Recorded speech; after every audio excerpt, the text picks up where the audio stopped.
जय हिंद दोस्तों, मैं हूं आपका दोस्त के बी और डेली करंट अफेयर्स के एक नए वीडियो में आप सभी का स्वागत है। तो आज के इस वीडियो में हम 28 अगस्त 2020 से जो भी महत्वपूर्ण प्रश्न आपकी परीक्षाओं में पूछे जा सकते हैं उन सभी प्रश्नों को डिस्कस करेंगे। तो पूरा वीडियो बहुत ही ध्यान से देखिएगा। वीडियो के लास्ट में मैं आपसे कुछ प्रश्न पूछूंगा जिनके उत्तर आपको नीचे कमेंट में देने हैं। तो आइए कल के प्रश्नों के उत्तर के साथ में आज के इस वीडियो की शुरुआत करते हैं। चीनी के दाम को गन्ने के दाम से लिंक करने का सुझाव जिस टास्क फोर्स ने दिया है उसके अध्यक्ष कौन हैं? तो इस टास्क फोर्स के अध्यक्ष हैं रमेश चंद। जम्मू कश्मीर द्वारा किस उत्पाद के व्यापार के बढ़ावा देने के लिए ई नीलामी पोर्टल शुरू किया गया? तो ये है आपका केसर, जिसे हम लोग सैफ्रॉन के नाम से भी जानते हैं। और जम्मू कश्मीर राज्य को इस वर्ष केसर के लिए जीआई टैग भी मिला है। किस राज्य द्वारा एनआरआई एकीकृत पोर्टल लॉन्च किया गया? तो ये जो एनआरआई एकीकृत पोर्टल है इसे उत्तर प्रदेश की सरकार ने लॉन्च किया है। भारत में सबसे ज़्यादा वन क्षेत्र आपको कहाँ पर मिलेंगे? अब इस प्रश्न में आपको थोड़ा सा ध्यान रखना है। ध्यान क्या रखना है? अगर आपसे पूछा जाए कि किस राज्य में सबसे ज़्यादा क्षेत्रफल के ऊपर वन क्षेत्र विस्तृत है तो आपका उत्तर हो जाएगा एमपी यानी कि मध्य प्रदेश। लेकिन अगर आपसे ये पूछ लिया जाए कि किस राज्य में सबसे ज़्यादा प्रतिशत भाग पर वन क्षेत्र स्थित है तो आपका उत्तर होगा यहाँ पर मिजोरम। यूनिक ट्विंस समिट 2021 तो इसका आयोजन किया जाएगा स्विट्जरलैंड के शहर दावोस में। आपने एक संस्था का नाम सुना होगा जिसका नाम है वर्ल्ड इकोनॉमिक फोरम। तो इनके द्वारा हर वर्ष जनवरी माह में एक सम्मेलन का आयोजन कराया जाता है और अगले वर्ष यानी कि 2021 में इनका जो सम्मेलन होगा उसी का नाम इन्होंने रखा है यूनिक ट्विंस समिट और इसकी थीम है द ग्रेट रिसेट। तो आइए अब उन लोगों के नाम जान लेते हैं जिनके द्वारा कल के क्विज में सबसे बेहतर प्रदर्शन किया गया। तो इनमें हैं संदीप बिष्णु जी, देवेंद्र अहिर साहब, महेंद्र बिलास पाटिल, मनीष यादव, सुकेश कुमार, सौरभ कुमार, पिंकी किरण, चंदन कुमार सिंह और है कौशल रंजन। और मैं आपसे बार बार कहता हूं कि किसी भी परीक्षा में सफलता प्राप्त करने के लिए क्विज देना बहुत ही आवश्यक है। तो अगर आप चाहें तो डेली ऐप के ऊपर जा करके डेली करंट अफेयर का क्विज आप दे सकते हैं। और यहाँ पर क्विज देने का सबसे बड़ा फायदा आपको ये होगा कि एक तो चीज़ों को आप रिवाइज कर पाएंगे और दूसरी चीज़ आप यहाँ पर जान पाएंगे कि जो ये कंपटीशन का दौर है उसमें आप कहाँ पर एग्जिस्ट करते हैं और आपको अपनी तैयारी को और कितनी बेहतर तरीके से करना है। तो अभी तक अगर आपने चैनल को सब्सक्राइब नहीं किया है तो सब्सक्राइब करके बेल आइकन पर क्लिक कर लें जिससे आपको आने वाली हर वीडियो की नोटिफिकेशन मिलती रहे। इस वीडियो की जो पीडीएफ है वह आपको kvguruji.in के ऊपर भी मिल जाएगी। इसके अलावा आप टेलीग्राम पर केवी गुरुजी सर्च कर सकते हैं जहां पर आपको इसकी डेली पीडीएफ मिल जाया करेगी। तो आइए पहले प्रश्न से अब शुरू करते हैं। अगस्त 2020 में विश्व जल सप्ताह 2020 यानी कि वर्ल्ड वाटर वीक 2020 कब मनाया गया? तो ये आपका मनाया गया है 24 से लेकर के 28 अगस्त तक, यानी कि इस प्रश्न का ऑप्शन बी करेक्ट होगा। तो स्वीडन की राजधानी आपको मिलेगी स्टॉकहोम में और स्टॉकहोम में एक संस्थान है जिसका नाम है स्टॉकहोम इंटरनेशनल वाटर इंस्टीट्यूट। इन्हीं के द्वारा 1991 से प्रत्येक वर्ष इसके उपलक्ष्य में एक सम्मेलन का आयोजन कराया जाता है और इस वर्ष कोविड-19 महामारी के कारण आभासी तरीके से 24 से लेकर के 28 अगस्त तक यह दिवस मनाया गया। थीम थोड़ी सी आपको ध्यान रखनी है। तो इस बार की थीम है water and climate change accelerating action और इसी से मिलता जुलता है आपका विश्व जल दिवस यानी कि वर्ल्ड वाटर डे। ये आपका मनाया जाता है प्रत्येक वर्ष 22 मार्च को। अगला प्रश्न है जो कि बहुत ही ज़्यादा महत्वपूर्ण है। वर्ष 2020 के लिए इंटरनेशनल बुकर प्राइज किसने जीता? तो ये जीता है मरिये के लुकास रिजनेवेल्ड ने। तो इस प्रश्न का ऑप्शन डी करेक्ट होगा। तो ये एक महिला हैं और इन्हीं के द्वारा इस वर्ष इंटरनेशनल बुकर प्राइज जीता गया है। इंटरनेशनल बुकर प्राइज एक आपका होता है बुकर प्राइज और एक आपका होता है मैन बुकर प्राइज। तो यहाँ पर आपको थोड़ा सा ध्यान रखना है, जो हमारा इंटरनेशनल बुकर प्राइज है इसी को हम लोग पहले मैन बुकर प्राइज के नाम से जानते थे। यह पुरस्कार प्रत्येक वर्ष इंटरनेशनल बुकर फाउंडेशन के द्वारा साहित्य के क्षेत्र में दिया जाता है। तो यहाँ पर इस वर्ष मरियके लुकास रिजनेवल्ड को ये पुरस्कार मिला है और ये इंटरनेशनल बुकर प्राइज प्राप्त करने वाली सबसे कम आयु की लेखिका हैं। इन्होंने एक पुस्तक लिखी थी जिसका नाम था द डिस्कम्फर्ट ऑफ यूनिंग। तो ये आप पुस्तक का कवर पेज देख सकते हैं और ये हैं मरियके लुकास रिजनेवल्ड। तो इन्हीं के द्वारा ये पुस्तक लिखी गई है। आपको यहाँ पर यह ध्यान रखना है कि ये जो इंटरनेशनल बुकर प्राइज होता है मुख्य रूप से उन लेखकों को मिलता है जिनके द्वारा इंग्लिश भाषा में कोई नॉवेल लिखा गया होता है और वह जो नॉवेल है या तो इंग्लैंड में या फिर आयरलैंड में पब्लिश होता है। तो ध्यान रखिएगा, ये पुरस्कार मिला है मरियके लुकास रिजनेवल्ड को। अगला प्रश्न है, किस राज्य में सशस्त्र बल विशेष अधिकार अधिनियम 1958 को 6 माह के लिए बढ़ा दिया गया? तो ये राज्य है आपका असम। तो इस प्रश्न का ऑप्शन सी करेक्ट होगा। अब असम में पिछले कुछ समय में जो हमारे सुरक्षा बल के जवान हैं उनके ऊपर हमले किए गए। इसके अलावा असम राज्य में कई स्थानों पे अवैध हथियार और गोला बारूद की भी प्राप्ति हुई, जिसके बाद में केंद्र सरकार के द्वारा ये फैसला लिया गया है कि हम अगले 6 माह तक अप्सका को यहाँ पर असम राज्य के लिए बढ़ा देंगे। अब अप्सका के बारे में आपको ये ध्यान रखना है कि केंद्र सरकार किसी राज्य का राज्यपाल या अगर हमारी यूनियन टेरिटरी है तो उसके प्रशासक के पास में ये शक्ति होती है कि वह किसी भी क्षेत्र को इस कानून के अंतर्गत अशांत क्षेत्र घोषित कर सकता है और यहाँ पे जो पावर होती है वह हमारे सुरक्षा बलों के पास आ जाती है, यानी कि वह बिना किसी वारंट के किसी भी व्यक्ति की गिरफ्तारी कर सकते हैं, किसी भी स्थान पर 5 या उससे अधिक व्यक्तियों के एकत्रित होने पर रोक लगा सकते हैं और किसी भी प्रकार के वाहन की जांच उनके द्वारा की जा सकती है।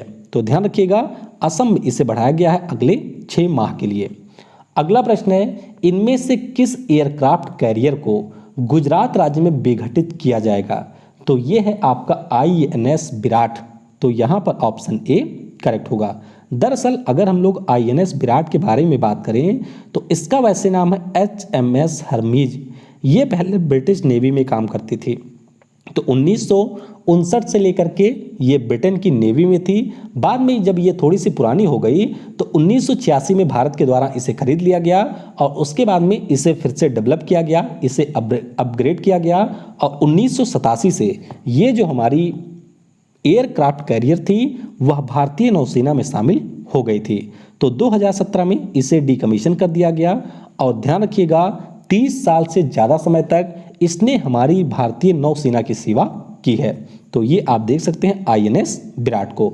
इसके अलावा आपको ये ध्यान रखना है कि वर्तमान समय में हमारे पास में सिर्फ एक एयरक्राफ्ट कैरियर है और उसका नाम है INS विक्रमादित्य। भारत में 2 नए एयरक्राफ्ट कैरियर बनाए जाने हैं। इनमें से एक तो आपका बन रहा है जिसका नाम है INS विक्रांत। ये हमारी कोचीन शिपयार्ड लिमिटेड बना रही है और एक एयरक्राफ्ट कैरियर और है जिसका नाम है INS विशाल। तो इसको भारत यूनाइटेड किंगडम के साथ में मिल करके आने वाले समय में बनाएगा। तो यहाँ पर ये चारों एयरक्राफ्ट कैरियर हैं और चारों के बारे में मैंने आपको बता दिया। अगला प्रश्न है, केंद्रीय संस्कृति मंत्रालय ने भारतीय पुरातत्व सर्वेक्षण के कितने नए क्षेत्र बनाने की घोषणा की है? तो यहाँ पर कुल मिलाकर के 7 नए क्षेत्र बनाए जाएंगे। तो इस प्रश्न का ऑप्शन सी करेक्ट होगा। वर्तमान में अगर हम बात करते हैं तो आर्कियोलॉजिकल सर्वे ऑफ इंडिया के कुल 29 सर्किल हैं, यानी कि कुल 29 क्षेत्र हैं। 7 नए बनाए जाएंगे तो इनकी संख्या हो जाएगी 36। अब ये 7 बनेंगे कहाँ कहाँ पर? तो जबलपुर मध्य प्रदेश, राजकोट गुजरात, हम्पी कर्नाटक में, झांसी और मेरठ ये दोनों हैं उत्तर प्रदेश में, रायगंज पश्चिम बंगाल और तमिलनाडु के त्रिची में 7 नए इस प्रकार के क्षेत्र बनाए जाएंगे। बात करते हैं यहाँ पर हमारे संस्कृति मंत्री की। तो चाहे पर्यटन की बात करें या फिर संस्कृति की बात करें, दोनों के मंत्री हैं प्रहलाद सिंह पटेल और ये मध्य प्रदेश के दामोह से सांसद हैं। आर्कियोलॉजिकल सर्वे ऑफ इंडिया की बात करते हैं तो ब्रिटेन के अलेक्जेंडर कनिंघम के द्वारा 1861 में इसकी स्थापना की गई थी और इसी वर्ष इसकी नई डायरेक्टर जनरल बनी है, उनका नाम है बी विद्यावती। अगला प्रश्न है, किस बीमा कंपनी ने अपनी तरह का पहला real time assistant service smart assist launch किया है? तो ये लॉन्च किया है बजाज आलियांज लाइफ इंश्योरेंस ने। तो इस प्रश्न का ऑप्शन ए करेक्ट होगा। तो यहाँ पर अगर कोई भी व्यक्ति बजाज आलियांज लाइफ इंश्योरेंस के उत्पादों के बारे में जानकारी चाहता है या फिर वह ऑनलाइन किसी भी इनके उत्पाद को खरीद रहा है तो उसे रियल टाइम सहायता बजाज आलियांज लाइफ इंश्योरेंस के द्वारा दी जाएगी। बजाज आलियांज लाइफ इंश्योरेंस की बात करते हैं तो ये एक बीमा क्षेत्र की कंपनी है, मुख्यालय इसका है पुणे में और इसके एमडी और सीईओ हैं तरुण चुग। इसके अलावा मैंने आपको बताया था एसबीआई लाइफ इंश्योरेंस के बारे में, इनके द्वारा अभी सगुन गिफ्ट एंड इंश्योरेंस नाम की एक नई पहल की शुरुआत की गई है। अगला प्रश्न है, किस केंद्रीय मंत्री ने national geographic information system enable land bank system launch किया है? तो ये लॉन्च किया है हमारे वाणिज्य और उद्योग, इसके अलावा रेलवे मंत्री पीयूष गोयल जी ने। तो इस प्रश्न का ऑप्शन बी करेक्ट होगा। तो ये जो सेवा है अभी 6 राज्यों के लिए लॉन्च की गई है। अब ये हमारा है क्या, तो इसको भी थोड़ा सा जान लीजिए। हमारे देश में आपको बहुत सारे औद्योगिक समूह मिलेंगे, यानी कि इंडस्ट्रियल क्लस्टर मिलेंगे और इस पोर्टल के ऊपर आपको इन सारे इंडस्ट्रियल क्लस्टर के बारे में जानकारी मिलेगी और अगर आप इंडस्ट्री के संबंध में किसी भी प्रकार के इंफॉर्मेशन को जानना चाहते हैं तो वह इंफॉर्मेशन भी आपको इसके ऊपर मिल जाएगी। तो ये जो सिस्टम है इसको राज्यों के ज्योग्राफिक इंफॉर्मेशन सिस्टम के साथ में और इसके अलावा इंडस्ट्रियल इंफॉर्मेशन सिस्टम के साथ में जोड़ दिया गया है, जिससे आपको सारी सूचनाएं एक ही स्थान पर मिल सकें। तो अभी ये 6 राज्यों के लिए लॉन्च हुआ है और पीयूष गोयल जी ने ये कहा है कि दिसंबर 2020 में हमारे जो भी राज्य हैं, यानी कि हमारे सारे राज्यों से इस पोर्टल को कनेक्ट कर दिया जाएगा। अगला प्रश्न है, किस केंद्रीय मंत्री ने मानसिक स्वास्थ्य पुनर्वास के लिए किरण नामक हेल्पलाइन लॉन्च किया है? तो ये लॉन्च किया है सामाजिक न्याय और अधिकारिता मंत्री थावर चंद्र गहलोत जी ने। तो इस प्रश्न का ऑप्शन ए करेक्ट होगा। तो यहाँ पर अगर कोई व्यक्ति मानसिक स्वास्थ्य से पीड़ित है तो उसको प्रारंभिक जांच या फिर प्रारंभिक चिकित्सा, मनोवैज्ञानिक व्यवहार और मनोवैज्ञानिक संकट प्रबंधन जैसी अगर कोई भी समस्या है तो वह इस हेल्पलाइन के ऊपर कॉल कर सकता है। तो जो भी मानसिक स्वास्थ्य से संबंधित चिकित्सक होंगे उनके द्वारा उस व्यक्ति को फोन के माध्यम से जानकारी दी जाएगी। ये जो पोर्टल है 13 भाषाओं में उपलब्ध होगी। तो ध्यान रखिएगा, इसका नाम रखा गया है किरण। अगला प्रश्न है, अगस्त 2020 में किस बैंक ने लिबर्टी सेविंग अकाउंट्स को लॉन्च किया है? तो ये लॉन्च किया गया है एक्सिस बैंक के द्वारा। तो इस प्रश्न का ऑप्शन सी करेक्ट होगा। तो ये जो बड़े ग्राहक हैं एक्सिस बैंक के, उनके लिए शुरू किया गया है। यहाँ पर क्राइटेरिया क्या है? तो क्राइटेरिया के अंतर्गत जिस व्यक्ति का यहाँ पर अकाउंट होगा उसको अपने अकाउंट में प्रति माह कम से कम 25,000 रुपये मेंटेन करने होंगे, या फिर अगर वह 25,000 रुपये मेंटेन नहीं करता है तो एक्सिस बैंक का जो डेबिट कार्ड है उसके माध्यम से 25,000 रुपये उसे खर्च करने होंगे। तो यहाँ पर पहली सुविधा तो ये मिलेगी। दूसरी सुविधा ये है कि कोविड-19 के साथ साथ अन्य बीमारियों के इलाज के लिए यहाँ पर 20,000 रुपये का बीमा कवर भी दिया जाएगा। एक्सिस बैंक, इसका मुख्यालय आपको मुंबई में मिल जाएगा। अध्यक्ष राकेश माखीजा, एमडी और सीईओ हैं इसके अमिताभ चौधरी। अगला प्रश्न है, सितंबर 2020 में प्रकाशित होने वाली पुस्तक क्रिकेट द्रोण के लेखक कौन हैं? तो इस पुस्तक को लिखा है जतिन परांजपे ने। तो यहाँ पर ऑप्शन डी करेक्ट होगा। तो क्रिकेट के एक हमारे यहाँ पर कोच रहे थे जो कि काफ़ी ज़्यादा प्रसिद्ध भी थे, इनका नाम था वासु परांजपे। तो इन्हीं के ऊपर इस पुस्तक को लिखा है इनके बेटे जतिन परांजपे ने, जो कि वर्तमान में राष्ट्रीय चयनकर्ता हैं और इन्होंने क्रिकेट पत्रकार आनंद बसु के साथ में मिलकर के इस पुस्तक को लिखा है। तो इस पुस्तक में ये बताया गया है कि जो हमारे कोच थे वासु परांजपे, इनका क्या रोल रहा था सचिन तेंदुलकर, रोहित शर्मा, गावस्कर या फिर राहुल द्रविड़ के कैरियर को नई ऊंचाइयों पर ले जाने के लिए? तो यहाँ पर इस पुस्तक के अंदर आपको सचिन तेंदुलकर, सुनील गावस्कर और राहुल द्रविड़ के द्वारा लिखे गए निबंध भी मिल जाएंगे। चीनी कंपनी टिकटॉक के सीईओ के पद से किसने इस्तीफा दे दिया? तो ये इस्तीफा दिया है केविन मेयर ने। आपको याद होगा इसी वर्ष मैंने बताया था कि केविन मेयर को टिकटॉक ने अपना नया सीईओ नियुक्त किया था। तो अब इन्होंने कुछ ही समय बाद अपने पद से इस्तीफा दे दिया है। तो यहाँ पर टिकटॉक के द्वारा फिलहाल के लिए अंतरिम सीईओ के रूप में उनके जो अमेरिका के महाप्रबंधक थे जिनका नाम था वनीसा पप्पस, इनको अंतरिम सीईओ नियुक्त किया गया है। और टिकटॉक के बारे में आपको ये ध्यान रखना है कि ये एक चीनी कंपनी है और इसकी पेरेंट कंपनी का नाम है बाइट डांस। क्या नाम है? ByteDance. और ये प्रश्न ऑलरेडी पूछा जा चुका है। भारत सरकार के द्वारा जब 59 चाइनीज ऐप्स के ऊपर बैन लगाया गया था तो उनमें टिकटॉक भी शामिल था। अगला प्रश्न है वीर सुरेंद्र साई प्रौद्योगिकी विश्वविद्यालय, जिसने अभी हाल ही में इसरो के साथ में समझौता किया है, ये आपको किस राज्य में मिलेगा? तो ये स्थित है आपका उड़ीसा राज्य में। तो यहाँ पर ऑप्शन ए करेक्ट होगा। तो वीर सुरेंद्र साई प्रौद्योगिकी विश्वविद्यालय ने इसरो के साथ में मिलकर के हमारे देश का पहला किसी विश्वविद्यालय के द्वारा बनाया गया स्पेस इनोवेशन कम इंक्यूबेशन सेंटर बनाया है। अब ये सेंटर कार्य क्या करेगा? तो जो भी हमारे देश के युवा वैज्ञानिक हैं उन सभी को यहाँ पर ट्रेनिंग दी जाएगी या फिर उनके स्कूल को और ज़्यादा इन्हांस किया जाएगा। इसरो की बात करते हैं तो 15 अगस्त 1969 को इसकी स्थापना हुई थी। इसका मुख्यालय आपको मिल जाएगा बेंगलुरु में और इसके अध्यक्ष हैं के सिवन। अगला प्रश्न है पोलोमी घटक, जिन्होंने हाल ही में संन्यास की घोषणा की, किस खेल से संबंधित हैं?